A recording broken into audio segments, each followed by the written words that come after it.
I feel like in the 90s, if you had a computer in your home, you also had a copy of Myst to go with it. Even if your computer wasn't meant for games and you were only supposed to use it for doing homework or taxes or whatever else computers do, you had Myst. Everybody had Myst. It was the best-selling PC game for almost a decade. So what exactly made Myst such a big deal? I don't know. I can't even tell you why I had it, let alone millions of others, but I'll try to make some guesses.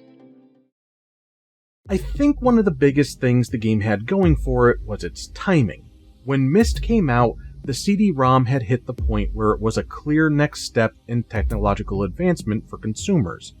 It offered more storage space, better visuals and sound, was being supported by many different companies with hardware and software, and the products were being made more affordable and accessible.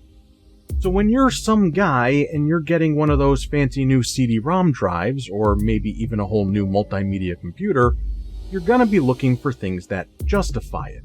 Something that showcases what this baby can do. And at the time, selection was still a bit small.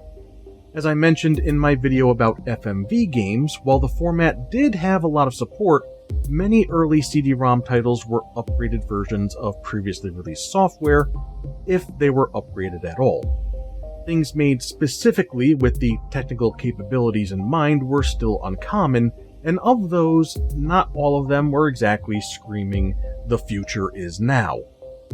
But then you got this little game called Myst sitting there, and it's got a presentation that makes it stand out. Sure, it's not overflowing with mind-blowing action. In fact, most of the game is just a series of still images, but its visuals are highly detailed and captivating. It looks like something that could only be done on CD-ROM, and the sound quality, occasional cutscenes, and inclusion of full-motion video utilizing real people only added to making the game really feel like something revolutionary. And maybe it's because it wasn't overflowing with mind-blowing action that helped to raise its profile and make more people interested in it. While the game could be considered difficult, it was also considered accessible. Its challenge was based entirely in solving puzzles as you explored a mysterious world, making it a fairly casual, stress-free experience. You could sit back, relax, just use your brain, and work your way through it, like doing a crossword or a jigsaw puzzle.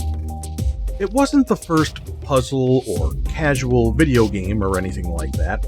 Hell, those same computers people were playing Myst on probably came pre-packaged with Minesweeper and Solitaire too. But I think that combined with the visuals and sounds just brought everything together to create an experience that was intriguing, even exciting to many, many people. It was minimal, but at the same time it was expansive. It was simple, but at the same time it was challenging. The name is very appropriate because it certainly has a mysterious quality to it all. You want to explore this world, you want to find out its secrets, you want to solve its puzzles. Myst came from the minds of the Miller brothers, Rand and Robin. They had previously developed not necessarily games, but more interactive experiences for Apple computers. Software like Manhole and Cosmic Osmo, which didn't really have much challenge or anything like that, but just encouraged the player to explore these set pieces and click on things to see what might happen. You can definitely see how Myst builds off of this, taking the same basic formula and just incorporating more puzzles in there. In fact, Myst was built using the exact same tools as those programs. HyperCard was a development software for Apple, which worked sort of like a virtual index card system, or like hyperlinks on a website. And it wasn't until after I came up with those examples did everything come together in my brain. Like, I wrote those down and then had an ending of the usual suspects moment. Thank God I don't drink coffee. Anyway, yeah, Myst would be released for Apple computers in the fall of 1993 and then released for real computers a few months later, and then released for almost anything with a CD drive over the next couple of years. It was everywhere. The Miller brothers were practically household names, even appearing in a print ad for the Gap, which is insane. Look at this. Look at this! What? In the year 2000, the original Myst would get not one, but two upgrades. First in the form of the Masterpiece Edition, which will be the version of the game I'll primarily be playing for these videos. This is the original game, just cleaned up a bit for higher quality images and audio. But then only a few months later, Real Myst would be released. This is a full remake of the game, rebuilt in full 3D, and it allows players to roam freely around the world, instead of the point-and-click interface of the original. And while it is neat to see Myst like this, I feel like you can really only appreciate it by first experiencing the original version. Otherwise, it really doesn't mean anything. But it's still Myst. As far as I'm aware, it doesn't change any of the puzzles or where things are found. It's just a different style of play, and maybe you like that over the point-and-click adventure style of the original. It's okay to be wrong. Sometimes. Not this time, but sometimes. There's one other significant change in Real Myst from the previous versions. A whole new area to explore. This was added to better connect Myst to the grander lore that had been developing since the original game had been released. And before you ask, no, I will not be playing Real Myst for this. Because in 2014, Real Myst Masterpiece Edition was released. Now you might think it's just a simple upgrade like how Myst Masterpiece Edition was, but no, instead they've rebuilt the game in a totally different engine from the ground up. So it'll be this version I'll check out for that extra world. And in case you still haven't gotten your fill of Myst remakes, yet another version was released in 2021. Once again, fully 3D, brand new engine. This time designed to also work in VR, in case you always thought to yourself, I really wish playing Myst would also make me want to throw up. Funnily enough, at the time of publishing this video, this latest release did not also include the extra world added into the Real Myst releases. The developers teased that it was something they'd want to add in at a later date, but it's been 3 years now. If you were, I'd stop holding my breath. Over the past 30 years, Myst has been ported to nearly every platform, remastered and remade, and I guess that's a testament to its legacy. That it's still able to have a relevancy in the gaming landscape and not just a forgotten pioneer. That it can still be enjoyed by those who played it previously or are discovering it for the first time. Or maybe it's a testament to how much the Miller brothers can milk this game for all it's worth. Maybe both. But you know, good for them. Genuinely good for them. Now with all these different versions of the game out there, with a version that came out just 3 years ago, you might be wondering why I'm choosing to focus on the original experience instead of something more recent. Well, as previously mentioned, I feel like what those newer versions do can really only be fully appreciated by first seeing the original, but there's more to it for me. I'm one of those millions of people who had a copy of Myst in the 90s. I don't remember how or why it came into my home, but it did. But I was a wee child at the time. I was also primarily a console gamer, and playing games off the computer was weird and strange to me.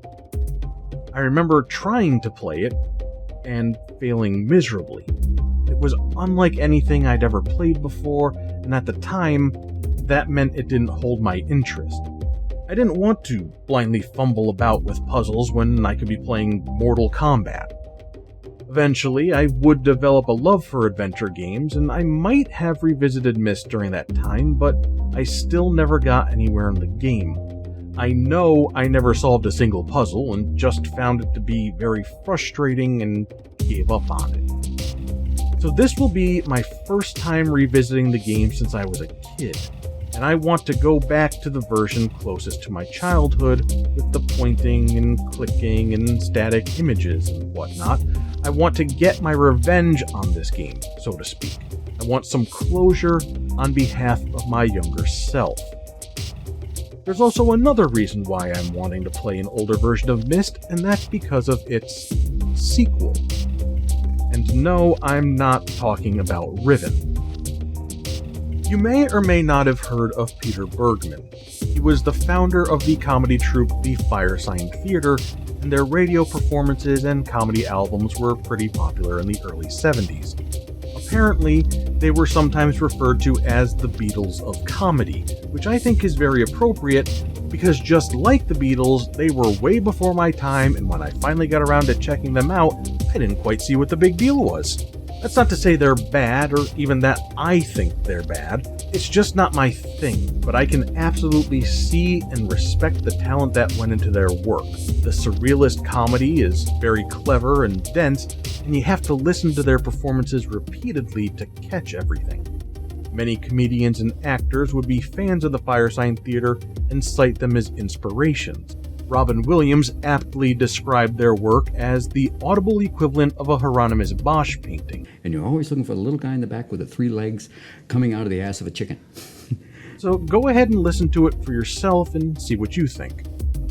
But anyway, when Peter Bergman encountered the phenomenon that was Myst, he saw something that was ripe for parody and satire. So he gathered some friends, including John frickin' Goodman, partnered up with Parity Interactive, and started work on a game of his own, which would be a send-up of both Myst and the hype surrounding it. Pissed. Pissed isn't really a game, though. Ironically, it's closer to the Miller Brothers' earlier projects. You just click on stuff around the screen to make things happen. The concept of the program is to show the world of Myst had those millions of players been physically transported to it, trashing the island out of carelessness and frustration. It's not a bad idea for a spoof, but it sadly doesn't commit. Apparently, the publisher was afraid of lawsuits and decided that there should be less parody of Myst in this Myst parody. You might see the problem here. But still, I thought it would be a nice companion piece to show off Pissed alongside the game that inspired it, and the comparison works significantly better when using the original presentation. Now, one last thing about this playthrough. This is pretty much going to be blind, and I don't know how stuck I'll end up getting, but I do have a plan for it should that happen. Instead of looking at a guide on YouTube or GameFAQs or something, I'm going to give a shout out to a little website called the Universal Hint System. Rather than doing your typical walkthroughs, UHS breaks down segments of games into questions. You can then click on one of these questions and it will reveal a hint toward the solution. There are usually multiple hints for each question, and each additional hint reveals more information. So rather than me just looking up the answer, I can gently guide myself to think about what needs to be done. I really like this, and it's perfect for these types of games, so if you're an avid player of adventure titles, I'd highly recommend this site to you. Okay, now that that's all out of the way, let's dive on in. Quite literally, it seems. James plays a... That's me!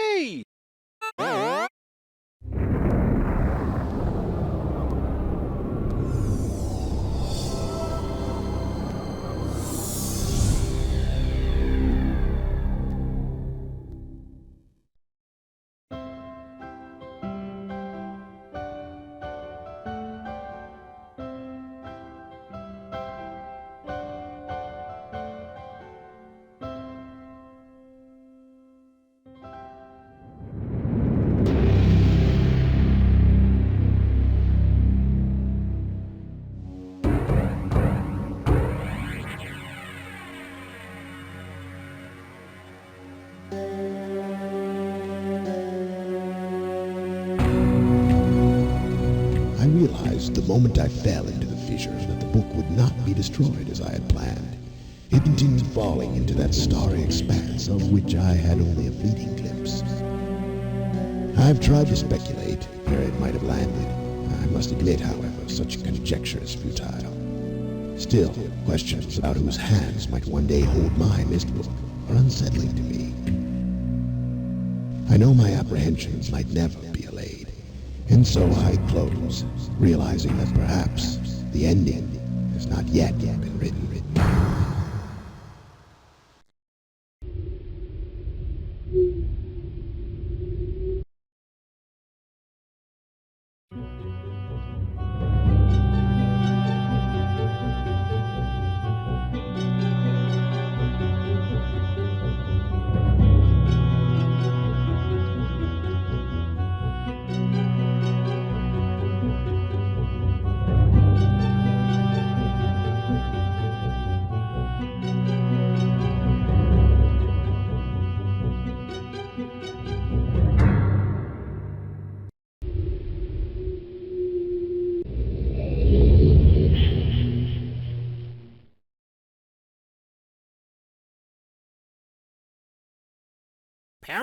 Parody Interactive. Ah!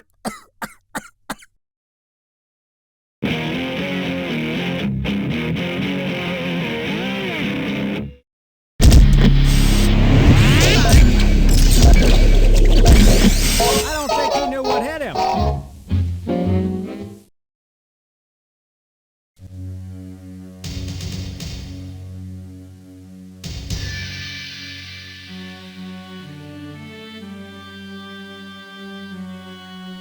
I realized the moment I stepped into that manhole cover that my day was off to a rocky start. As I fell through the inky abyss, I tried to flap my arms, but it didn't seem to help. It was then I realized that I was on a trip that could only end in one place. And there it was, below me. Myst Island, ravaged by the 4 million who had been taken on this same journey. Whether or not I will survive is not yet clear. But if I do, I'll send you a postcard. Ah! Oh!